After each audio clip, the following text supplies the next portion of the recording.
نبی علیہ السلام نے ایک جگہ ارشاد فرمایا، عرباض بن ساریہ رضی اللہ عنہ سے روایت ہے، فرمایا کہ میں تمہیں اللہ تعالیٰ سے ڈرنے کی اور امیر کی اطاعت کا حکم دیتا ہوں، چاہے وہ کوئی حبشی ہی غلام کیوں نہ ہو۔ اور فرمایا میرے بعد جو زندہ رہے گا بہت سارے اختلافات کو دیکھے گا، تم دین میں پیدا ہو جانے والی، پیدا کی جانے والی نئی نئی چیزوں سے بہت بچا کرو کہ یہ گمراہی ہیں۔ اور فرمایا کہ جو اس حال کو دیکھے اسے چاہیے کہ وہ میری اور میرے ہدایت یافتہ خلفائے راشدین کی سنت کو مضبوطی سے پکڑ لے۔ دیکھیں رسول اللہ کیا فرما رہے ہیں کہ میری سنت بھی سنت ہے اور خلفائے راشدین کی سنت بھی سنت ہے۔ 20 تراویحیں کس نے پڑھی؟ حضرت عمر فاروق رضی اللہ تعالیٰ عنہ نے۔ انہوں نے دین کس سے سیکھا؟ حضور پاک صلی اللہ علیہ وسلم سے۔ نبی علیہ السلام 10 ہجری میں دنیا سے تشریف لے گئے، صدیق اکبر 2-2.5 سال رہے، پھر صدیق ابوبکر آئے اور عمر فاروق آئے، 11 سال کے لگ بھگ آپ کا وقت ہے۔ آپ نے پوری امت کو ایک امام اور باقی مقتدی بنا کے 20 تراویح کا سلسلہ شروع کر دیا۔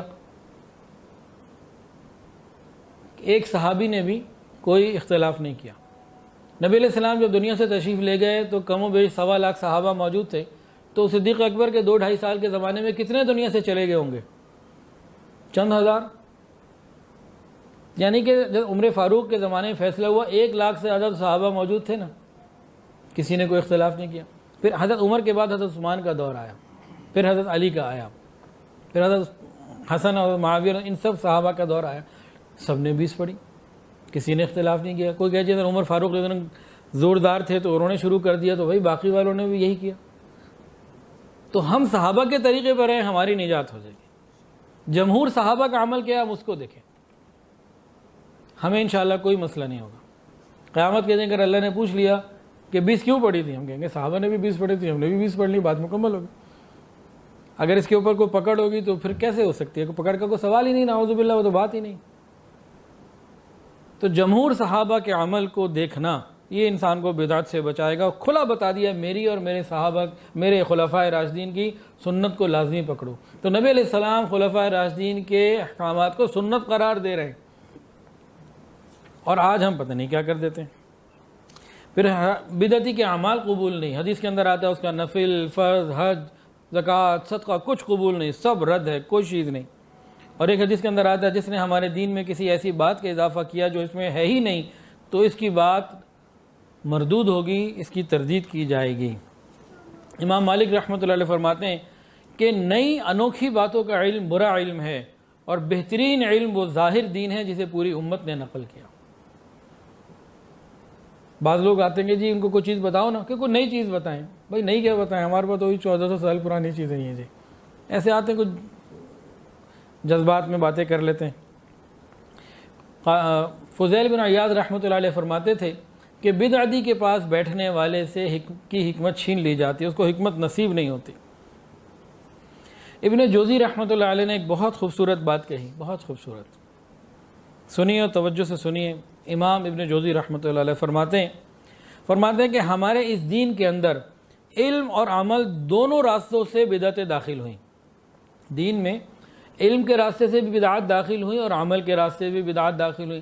جب میں نے ان بدعات پر غور کیا، بہت سوچ و بچار کیا، تو مجھے یہ معلوم ہوا کہ وہ تمام راستے ایسے ہیں جو پہلے امتوں میں اسلام سے پہلے کسی نہ کسی طریقے سے وہ موجود تھیں، اس کی کوئی نہ کوئی جو ہے نا وہ جڑ مل جاتی تھی۔ پھر فرمانے لگے آگے کہ علم اور اعتقاد میں آنے والی بدعتیں یہ فلسفے کی وجہ سے آئی ہیں، اور عمل کے باب میں آنے والی بدعتیں رہبانیت کے راستے سے آئی ہیں، کہ کہیں نہ کہیں پچھلی امتوں میں اس کی کوئی نہ کوئی اصل موجود تھی، پھر بعد والوں نے اس کو آگے جوڑ توڑ کے نئی سیٹنگ کر دی۔ انسان جب گناہ کرتا ہے نا، وہ گناہ کو گناہ سمجھتا ہے، اور توبہ استغفار کی طرف کبھی نہ کبھی آ ہی جاتا ہے کہ گناہ کو گناہ سمجھ رہا ہوتا۔ بدعت کو وہ دین سمجھ کے کرتا ہے، تو توبہ کیسے کرے؟ وہ کر ہی نہیں سکتا، وہ تو اس کو عبادت سمجھ رہا ہے۔ عبادت سے توبہ کون کرتا؟ توبہ تو گناہ سے ہوتی ہے۔ تو شیطان نے یہ چکر چلایا کہ بہت ساری چیزوں کو اب شامل کروا دیا جو پہلے نہیں تھے۔ شریعت میں 2 عیدیں ہیں، ایک عید الفطر اور ایک عید الاضحیٰ، 2 عیدیں، ٹوٹل 2۔ تمام حدیث کی کتابوں میں، تمام فقہ کی کتابوں میں 2 ہی کا ذکر ہے، تیسری کا نہیں۔ جمعے کو عید کا دن کہنا وہ ایک الگ چیز ہے، لیکن جو عید کے احکامات ہیں اور عید جس کے اوپر یہ لفظ پورا اطلاق ہوتا ہے مکمل، وہ 2 ہیں۔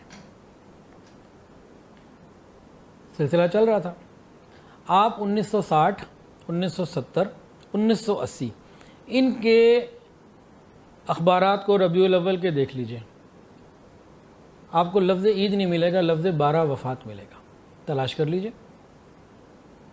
1950، 60، 70، 80 کی دہائیوں میں دیکھ لیجئے۔ گورنمنٹ کی جو تعطیلات کا ایک وہ ہوتا ہے نا، اس میں 2 لکھی ہوئی ہیں۔ اسلامیات کی کتابوں میں اس زمانے کی پرانی 2 لکھی ہوئی ہیں۔ اب اس میں ترقی کی طرف ہم جا رہے ہیں، 2 سے 3، اور یہ آپ دیکھیے گا، اللہ نہ کرے ایسا ہو، اللہ نہ کرے ایسا ہو، یہ سلسلہ جو بڑھنا شروع ہوا یہ آگے بہت آگے جائے گا۔ یہ ہو سکتا ہے 10 ہم پوری کر لیں، یہ بہت آگے جائے گا، یہ رکے گا نہیں، کیونکہ جو اصل کو ہم نے چھوڑ دیا تو راستے کھول دیے۔ کل زلزلہ آیا، زلزلے کے بارے میں نے ایک ٹویٹ کیا جس میں امی عائشہ کی بات میں نے نقل کی رضی اللہ تعالیٰ عنہ۔ انہوں نے فرمایا کہ زنا، موسیقی، شراب، یہ چیزیں جب عام ہو جائیں تو زلزلے اس وقت آتے ہیں۔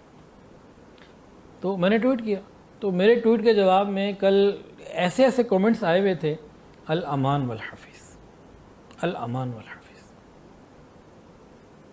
یعنی مسلمانوں کی ایسی ذہن سازی تو کر دی گئی، اتنا تو ان کو دین اور علماء سے دور کر دیا گیا کہ یہ حدیث اور صحیح بات سننے کے بعد بھی اس کو سمجھنا اور اپنی غلطی کو تسلیم کرنا اس طرف نہیں آتا۔